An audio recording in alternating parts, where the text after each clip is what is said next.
अध्याय 1 भक्ति के लक्षण। निष्कपट भाव से ईश्वर की खोज को भक्ति योग कहते हैं। इस खोज का आरंभ, मध्य और अंत प्रेम में होता है। ईश्वर के प्रति एक क्षण भी प्रेमोन्मत्ता हमारे लिए शाश्वत मुक्ति की देने वाली होती है। भक्ति सूत्र में नारद जी कहते हैं, भगवान के प्रति उत्कट प्रेम ही भक्ति है।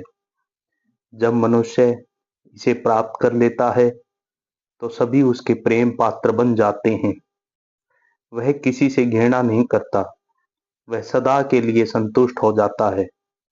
इस प्रेम से किसी काम्य वस्तु की प्राप्ति नहीं हो सकती, क्योंकि जब तक सांसारिक वासनाएं घर किए रहती हैं तब तक इस प्रेम का उदय ही नहीं होता। भक्ति क्रम से श्रेष्ठ है और ज्ञान तथा योग से भी उच्च है, क्योंकि इन सब का एक न एक लक्ष्य है ही। भक्ति स्वयं ही साध्य और साधन स्वरूप है। हमारे देश के साधु महापुरुषों के बीच भक्ति की ही चर्चा का एक विषय रही है। भक्ति की विशेष रूप से व्याख्या करने वाले सानिध्य और नारद जैसे महापुरुषों को छोड़ देने पर भी स्पष्ट ज्ञान मार्ग के समर्थक व्यास सूत्र के महान भाष्यकारों ने भी भक्ति के संबंध में हमें कुछ दर्शाया है। भले ही उन भाष्यकारों ने सब सूत्रों को न सही पर अधिकतर सूत्रों की व्याख्या शुष्क ज्ञान के अर्थ में ही की है, किंतु यदि हम उन सूत्रों के और विशेषकर उपासना कांड के सूत्रों के अर्थ पर निरपेक्ष भाव से विचार करें तो देखेंगे कि उनकी इस प्रकार यथेष्ट व्याख्या ही नहीं हो सकती। वास्तव में हम ज्ञान और भक्ति में उतना अंतर नहीं जितना लोगों का अनुमान है, पर जैसा हम आगे देखेंगे कि ये दोनों में हमें एक ही लक्ष्य सतल पर ले जाते हैं। यही हाल राजयोग का भी है। उसका अनुष्ठान जब मुक्ति लाभ के लिए किया जाता है, भोले भाले लोगों की आंखों में धूल झोंकने के उद्देश्य से नहीं, जैसा बहुधा ढोंगी और जादू मंत्र वाले करते हैं, तो वह भी हमें उसी लक्ष्य पर पहुंचा देता है। भक्ति योग का एक बड़ा लाभ यह है कि वह हमारे चरम लक्ष्य की प्राप्ति का सबसे सरल और स्वाभाविक मार्ग है, पर साथ ही उसे एक विशेष भय की आशंका है। यह है कि वह अपनी निम्न या गौणी अवस्था में मनुष्य को बहुधा भयानक मत्तान और कट्टर बना देता है। हिंदू, इस्लाम या ईसाई धर्म में जहां कहीं इस प्रकार के धर्मांध व्यक्तियों का दल है, वह सदैव ऐसे ही निम्न श्रेणी के भक्तों द्वारा गठित हुआ है। वह इष्ट निष्ठा जिसके बिना यथार्थ प्रेम का विकास संभव नहीं, अक्सर दूसरे जब धर्मों की निंदा का भी कारण बन जाती है। प्रत्येक धर्म और देश में जितने दुर्लभ और अविकसित बुद्धि वाले मनुष्य हैं, वे अपने आदर्श से प्रेम करने का एक ही उपाय जानते हैं, और वह है अन्य सभी आदर्शों को घृणा की दृष्टि से देखना। इस बात का उत्तर यही मिलता है कि वही मनुष्य जो धर्म और ईश्वर संबंधी अपने आदर्श में इतना अनुरक्त है, किसी दूसरे आदर्श को देखते ही या उस संबंध में ही कोई बात सुनते ही इतना खुखार क्यों उठता है। इस प्रकार का प्रेम कुछ कुछ दूसरों के हाथ से अपने स्वामी की संपत्ति की रक्षा करने वाले एक कुत्ते की सहज प्रवृत्ति के समान है। पर हाँ, कुत्ते की वह सहज प्रेरणा मनुष्य की युक्ति से कहीं श्रेष्ठ है, क्योंकि वह कुत्ता कम से कम अपने स्वामी को शत्रु समझकर कभी भ्रमित तो नहीं होता, चाहे उसका स्वामी किसी भी वेश में उसके सामने क्यों न बैठाए। फिर मतदान व्यक्ति अपनी सारी विचार शक्ति खो बैठता है। व्यक्तिगत विषयों की और उसकी इतनी अधिक नजर रहती है कि वह यह जानने का बिल्कुल इच्छुक नहीं रह जाता कि कोई व्यक्ति कहता है वह सही है या गलत। उसका एकमात्र ध्यान रहता है यह जानने में कि वह बात कहता कौन है। देखोगे, जो व्यक्ति अपने संप्रदाय के, अपने मत वाले लोग के प्रति दयालु है, भला और सच्चा है, सहानुभूति संपन्न है, वही अपने संप्रदाय से बाहर के लोगों के प्रति बुरा से बुरा काम करने में भी न हिचकेगा। पर यह आशंका भक्ति की केवल निमंतर अवस्था में रहती है। इस अवस्था को गौणी कहते हैं। परंतु जब भक्ति परिपक्व होकर उस अवस्था को प्राप्त हो जाती है जिसे हम परा कहते हैं, तब इस प्रकार की भयानक मतांधता और कट्टरता की फिर आशंका नहीं रह जाती। इस पराभक्ति से अभिभूत व्यक्ति प्रेम स्वरूप भगवान के इतने निकट पहुंच जाता है कि वह फिर दूसरों के प्रति घृणा भाव के विस्तार का यंत्र स्वरूप नहीं हो सकता। यह संभव नहीं कि इसी जीवन में प्रत्येक से प्रत्येक सामंजस्य के साथ अपना चरित्र गठन कर सकें। फिर भी हम जानते हैं कि जिस चरित्र में ज्ञान, भक्ति और योग, इन तीनों का सुंदर सम्मिश्रण है, वही सर्वोत्तम कोटि का है। एक पक्षी के उड़ने के लिए 3 अंगों की आवश्यकता होती है, 2 पंख और पतवार स्वरूप एक पूंछ। ज्ञान और भक्ति मानो 2 पंख हैं और योग पूंछ है, जो सामंजस्य बनाए रखता है, जो इन तीनों साधन प्रणालियों का एक साथ सामंजस्य सहित अनुष्ठान नहीं कर सकते और इसलिए केवल भक्ति को अपने मार्ग के रूप में अपना लेते हैं। और उन्हें यह सदैव स्मरण रखना आवश्यक है कि यद्यपि बाह्य अनुष्ठान के क्रियाकलाप आरंभिक दशा में नितांत आवश्यक हैं, फिर भी भगवान के प्रति प्रगाढ़ प्रेम उत्पन्न कर देने के अतिरिक्त उनकी और कोई उपयोगिता नहीं होती। यद्यपि ज्ञान और भक्ति दोनों ही मार्गों के आचार्यों की भक्ति के प्रभाव में विश्वास है, फिर भी उन दोनों में कुछ थोड़ा सा मतभेद है। ज्ञानी की दृष्टि में भक्ति मुक्ति का एक साधन मात्र है, पर भक्त के लिए वह साधन भी है और साध्य भी। मेरी दृष्टि में तो यह भेद नाम मात्र का है। वास्तव में जब भक्ति को हम एक साधन के रूप में लेते हैं तो उसका अर्थ केवल निम्न स्तर की उपासना होता है और वह निम्न स्तर की उपासना ही आगे चलकर पराभक्ति में परिणत हो जाती है। ज्ञानी और भक्त दोनों ही अपनी अपनी साधन प्रणाली पर विशेष बल देते हैं।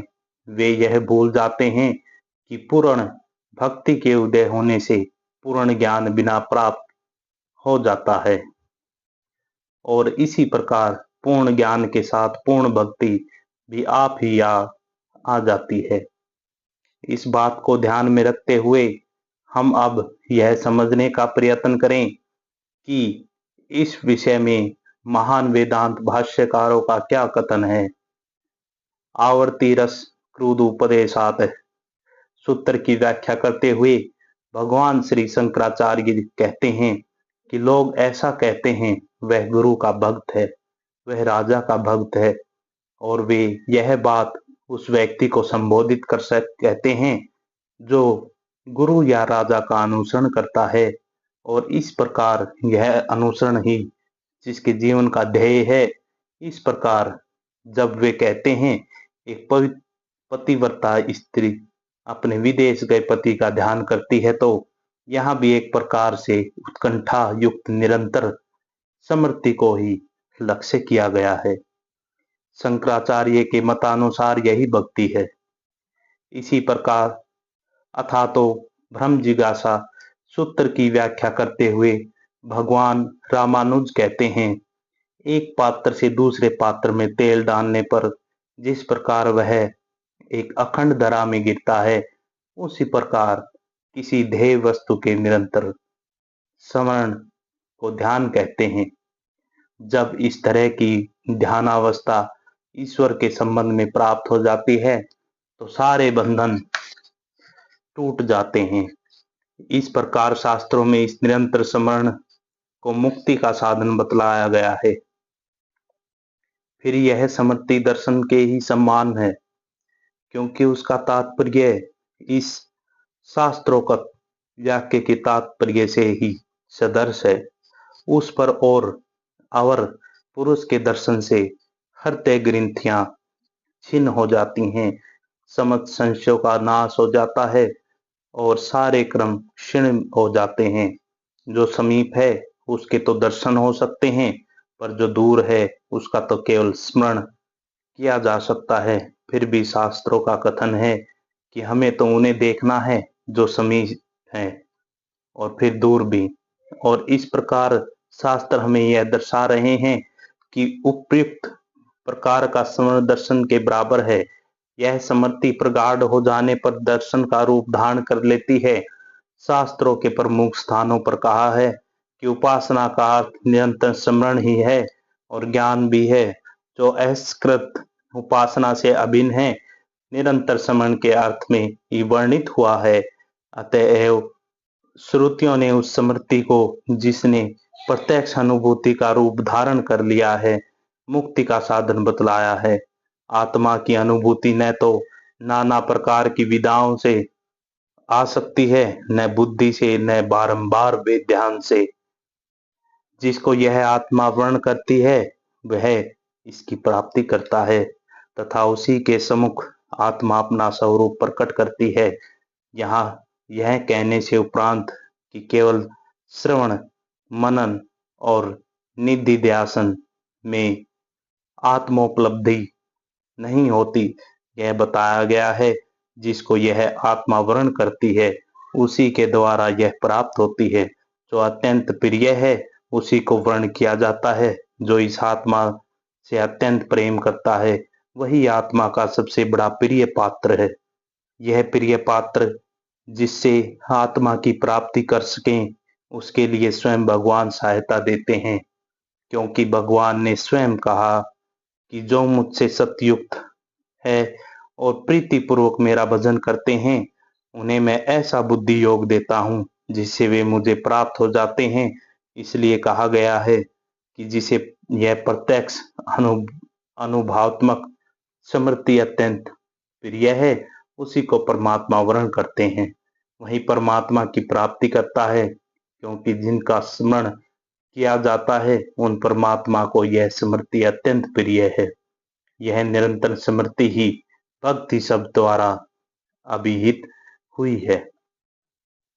पतंजलि के ईश्वर प्रणिधाना सूत्र की व्याख्या करते हुए भोज कहते हैं, प्रणिधान वह भक्ति है जिसमें इंद्रिय भोग आदि समस्त फलाकांक्षाओं का त्याग कर सारे कर्म उन परम गुरु परमात्मा को समर्पित कर दिए जाते हैं। भगवान व्यास ने भी इसकी व्याख्या करते हुए कहा है, प्रणिधान वह भक्ति है जिससे उस योगी का पर परमेश्वर का अनुग्रह होता है और उसकी सारी आकांक्षाएं पूर्ण हो जाती हैं। सांडिल्य के मतानुसार ईश्वर में परमानुरक्ति ही भक्ति है। प्राभक्ति की सर्वश्रेष्ठ व्याख्या तो वह है जो भक्तराज प्रहलाद ने दी है।